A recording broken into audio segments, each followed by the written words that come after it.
नमस्कार. मी भाऊ तोरसेकर. तुम्ही बघत आहात प्रतिपक्ष. मित्रांनो, सुरुवात चांगली असेल तर खेळ किंवा जो कार्यक्रम आहे तो यशस्वी होतो. इंग्रजीमध्ये म्हणतात की first impression is last impression. म्हणजे सुरुवात ज्याची चांगली आहे त्याचा शेवट सुद्धा चांगला होतो. आणि या दृष्टीने विचार केलं तर मग येऊ घातलेल्या ज्या स्थानिक स्वराज्य संस्थांच्या निवडणुका आहेत आणि प्रामुख्याने देशातली सगळ्यात मोठी आणि श्रीमंत असलेली मुंबई महापालिकेची निवडणूक आहे. या निवडणुकीसाठी सगळ्या पक्षांनी हळूहळू करत आपली तयारी सुरू केलेली आहे. आणि जर तयारी सुरुवात केली आहे, ती सुरुवात चांगली असेल तर शेवट सुद्धा चांगला होतो. हे का लक्षात घ्यायचं तर दोन्हीकडे म्हणजे महायुती असो किंवा महागठबंधन महाविकास आघाडी असो, या दोघांची सुरुवात बघावी लागते. अर्थात एक गोष्ट साफ आहे, आगामी निवडणुका प्रत्येक ठिकाणी वेगवेगळ्या पातळीवर लढल्या जातील. काही महायुतीतले पक्ष आणि काही महाविकास आघाडीतले पक्ष तिथल्या स्थानिक गरजेनुसार एकमेकांच्या विरुद्ध लढतील, एकमेकांच्या जवळ सुद्धा येतील. आता बदलापूर मधलंच काहीतरी एक बातमी आली होती की बदलापूरमध्ये काँग्रेस आणि भाजप हे एकनाथ शिंदे गटाच्या विरुद्ध बदलापूर नगरपालिकेत एकत्र आलेत अशी बातमी आहे. राज्याच्या सरकारमध्ये राज्याच्या राजकारणामध्ये एकमेकाविरुद्ध असलेल्या ज्या दोन आघाड्या आहेत, युती आणि आघाडी, त्यापैकी एकनाथ शिंदे युतीमध्ये आणि काँग्रेस आघाडीमध्ये. पण बदलापूरच्या स्थानिक गरजेनुसार शिंदे विरुद्ध उरलेले असं काहीतरी राजकारण होतंय. आणि त्यामुळे राज्याच्या लहान मोठ्या जिल्हा परिषदा, तालुका पंचायती किंवा नगर परिषदा किंवा महापालिका यामध्ये आघाड्या होतील, मोडतील, हे होणार आहे.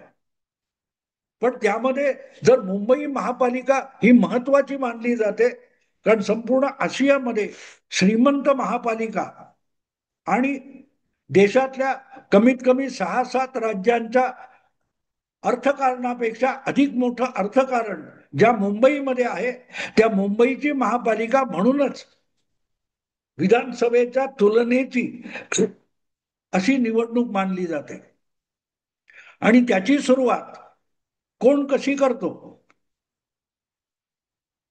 यामध्ये मुंबईचं आपण गणित बघितलं तर मुंबईमध्ये महाविकास आघाडी आणि महायुती हे एकमेकाविरुद्ध लढणार हे गृहीत धरलं जातं. पण महायुती म्हणजे मुंबईत भाजप हा मोठा पक्ष आहे आणि तुलनेने एकनाथ शिंदे यांची जी आज अधिकृत शिवसेना आहे तो छोटा पक्ष आहे, कारण तो तुटलेला एक तुकडा आहे. गेल्या वेळेला भाजप आणि शिवसेना हे एकमेकाशी तुल्यबळ होते, पण तोच भाजप आज पूर्णपणे एकजूट टिकलेला पक्ष आहे. तर शिवसेना हा तुल्यबळ म्हटलेला किंवा गेल्या वेळेला 2 जागा अधिक आलेला जो पक्ष आहे त्याचे 2 तुकडे पडलेले आहेत. त्याच्यात कदाचित एकनाथ शिंदेचा तुकडा छोटा आणि उद्धव ठाकरेंचा तुकडा मोठा असेल. पण किती झालं तरी दोन्ही शिवसेनापैकी एकही शिवसेना संपूर्ण आणि परिपूर्ण नाहीये. आणि म्हणूनच दोन्ही शिवसेनेपेक्षा भारतीय जनता पक्ष हा अधिक सशक्त आणि मोठा पक्ष आहे, हे स्वीकारावं लागणारं सत्य आहे. आणि त्यामुळे ह्या प्रत्येकाने सुरुवात कशी केली? सुरुवात भाजपने आपला मुंबईचा प्रदेशाध्यक्ष बदलून केली. मुंबई विभाग प्रदेश अध्यक्ष असलेले आशिष शेलार यांची मंत्रिमंडळात वर्णी लागल्यामुळे त्यांच्या जागी भाजपला नवा प्रदेशाध्यक्ष विभाग अध्यक्ष निवडावा लागेल, हे मी 4 महिन्यापूर्वीच 5 महिन्यापूर्वी व्हिडिओ करून सांगितलं होतं. ते माझं ऐकून भाजपाने काही केलं असं मला अजिबात म्हणणं नाही. पण जर मंत्री झालेला आशिष शेलार हा नेता अधिक कामामध्ये व्यग्र असेल तर पूर्ण ताकदीनिशी जी निवडणूक लढवायची आहे भाजपला, ती लढवण्यासाठी ताज्या दमाचा तरुण आणि उत्साही असा नेता निवडावा लागेल.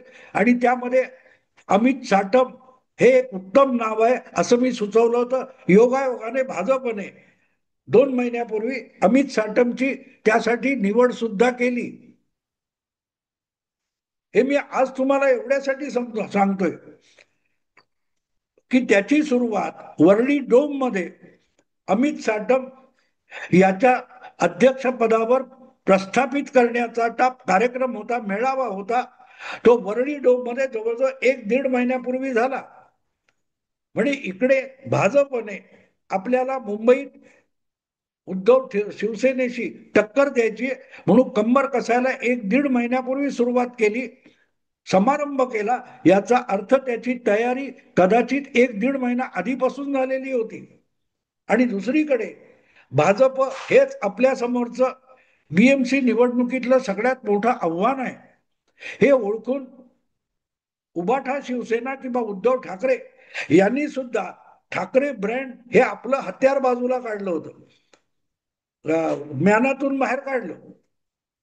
अर्थात ठाकरे ब्रँड जो बाळासाहेबांच्या वेळेला होता तो आज कितीसा आहे याचं उत्तर 7-8 वर्षापूर्वी मिळालेलं आहे. जो भाजप मुंबई महापालिका निवडणुकीमध्ये सातत्याने शिवसेनेच्या अखंड शिवसेनेच्या आधाराने लढत होता, तो भाजप हा अखंड शिवसेना उद्धव ठाकरेंची होती तिच्याशी तुल्यबळ होण्यापर्यंत मजल मारून पुढे आला. त्यासाठी मोदींच्या लोकप्रियतेचा भाजपला फायदा झाला, नक्की झाला. पण त्यापेक्षाही बाळासाहेब गेल्यानंतर जे शिवसेनेमध्ये एक कमजोरी आली होती, दुबळेपणा आला होता, विसंघटितपणा आला होता, त्याचाही फायदा भाजपला मिळाला.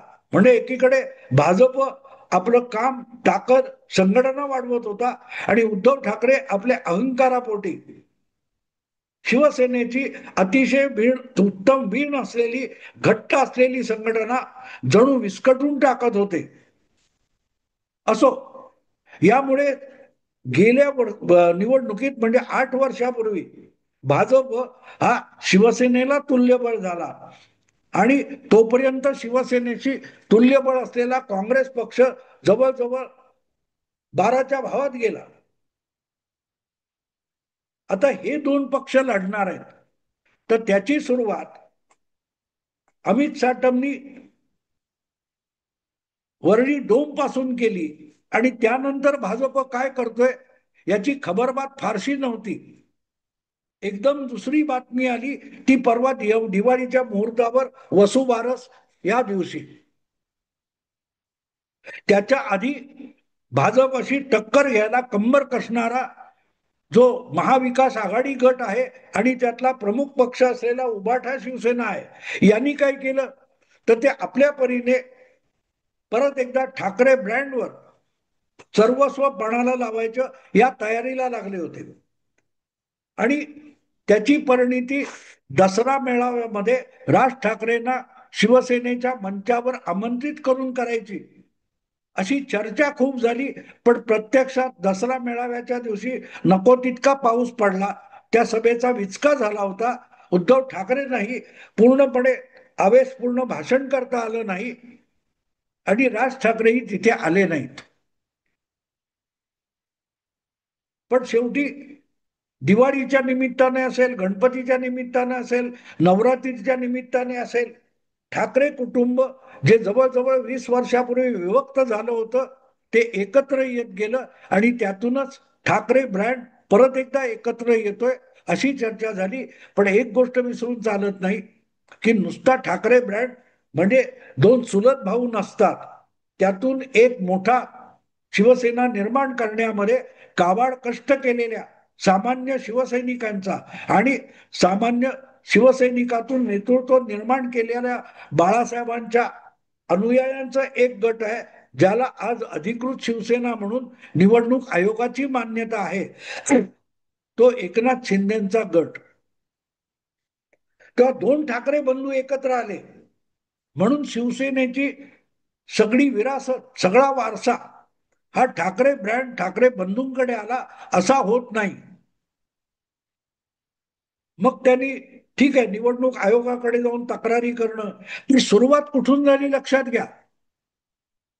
परत एकदा मतदार यादीमध्ये घोळ आहे, त्या याद्या दुरुस्त केल्या पाहिजेत, त्यातले बोगस मतदार गेले पाहिजेत, अनेक जिवंत असलेले लोकांची नावं मतदार यादीमध्ये नाहीत, त्या मतदार याद्या अद्ययावत करायला पाहिजेत, अशी भूमिका घेत महाविकास आघाडीच्या सोबत आलेले आणि निवडणूक आयोगाकडे तक्रार करायला गेलेल्या शिष्टमंडळात समाविष्ट असलेले महाराष्ट्र नवनिर्माण सेनेचे राज ठाकरे यांनी त्यात भलताच पुढाकार घेतला आणि एक प्रकारे त्यांनी या शिष्टमंडळाच्या वतीने आठवड्यापूर्वी एक भूमिका जाहीर करून टाकली का 4 दिवसापूर्वी, आठवड्यापूर्वी, 5-6 दिवसापूर्वी, की जोपर्यंत याद्या दुरुस्त होत नाहीत, परिपूर्ण होत नाहीत, तोपर्यंत पीएमसीच्या निवडणुका घेऊच नका.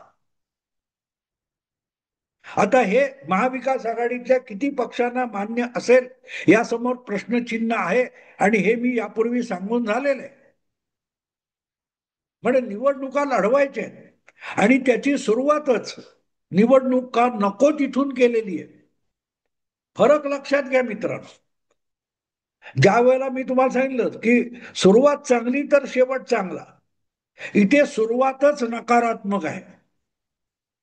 3 वर्षापेक्षा अधिक काळ लांबलेल्या निवडणुका आता सुप्रीम कोर्टाने कमरेत लाथ घातली म्हणून होऊ घातलेले आहेत आणि त्या निवडणुका त्यांची प्रक्रिया सुरू व्हायच्या वेळेलाच त्याला अपशकून हा महाविकास आघाडीकडून झालेला आहे.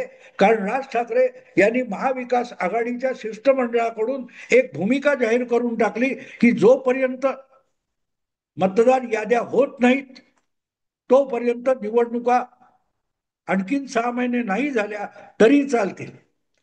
ही अर्थात सगळ्या महाविकास आघाडीची भूमिका आहे का मला माहिती नाही, पण ज्या शिष्टमंडळामध्ये राज ठाकरे होते आणि मित्रमंडळ शिष्टमंडळाने जी पत्रकार परिषद घेतली त्यामध्ये अधिकारवाणीने बोलणारे जे नेते होते त्यामध्ये एक प्रमुख आणि आक्रमक नेता राज ठाकरे होते.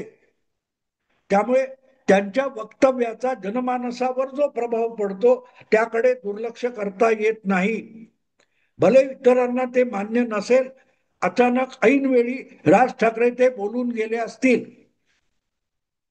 पण सुरुवात वाईट झाली हे कोणीही नाकारू शकत नाही. ज्या निवडणुका लढायच्या आहेत त्या आम्हाला लढायच्याच नाहीत, वेळ आली तर आम्ही बहिष्कार ठरू, अशा स्वरूपाची जी भूमिका पुढे आलेली आहे त्या भूमिकेतून या निवडणुका कशा लढल्या जाणार याचं उत्तर ज्याचं त्यांनी शोधावं. बरं, ही भूमिका फक्त राज ठाकरेंची आहे का, तर आज ते मान्य करावं लागेल ती महाविकास आघाडीची भूमिका नाहीये, ती फक्त राज ठाकरेंची भूमिका आहे. कारण पत्रकार परिषदेमध्ये राज ठाकरे वगळता इतरांनी मतदार यादीबद्दल तक्रार केली असली तरी जोपर्यंत मतदार याद्या अद्ययावत नाहीत तोपर्यंत निवडणूक नको, ही भूमिका कोणीही इतर महाविकास आघाडीतल्या पक्षांनी घेतलेली नाही. आणि अजून तरी महाविकास आघाडीतल्या प्रमुख 3ही पक्षांनी एकत्रितपणे महाराष्ट्र नवनिर्माण सेनेला महाविकास आघाडीचा एक सदस्य पक्ष म्हणून, मित्र पक्ष म्हणून स्वीकारलाय अशी घोषणा केलेली नाही. आणि त्यामुळे ही भूमिका सध्या तरी राज ठाकरे पुरती मर्यादित आहे असं मान्य करायला हरकत नाही.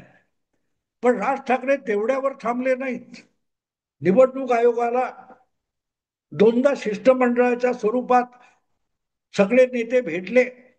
पवार एका वेळेला नव्हते, पण महाविकास आघाडी आणि मनसे यांच्या या संयुक्त शिष्टमंडळाच्या भेटीनंतर पत्रकार परिषद झाली आणि त्यानंतर अवघे 4-5 दिवस होतात न होताच अशा वेळेला ऐन दिवाळीमध्ये राज ठाकरे यांनी मला वाटतं गोरेगावच्या नेस्को कंपाऊंड मध्ये बंदिस्त जागी आपल्या पक्षाच्या मुंबईतल्या प्रमुख कार्यकर्त्यांची किंवा मुंबई ठाणे कल्याण वगैरे असेल, नाशिक असेल, या पट्ट्यातल्या काही प्रमुख कार्यकर्त्यांची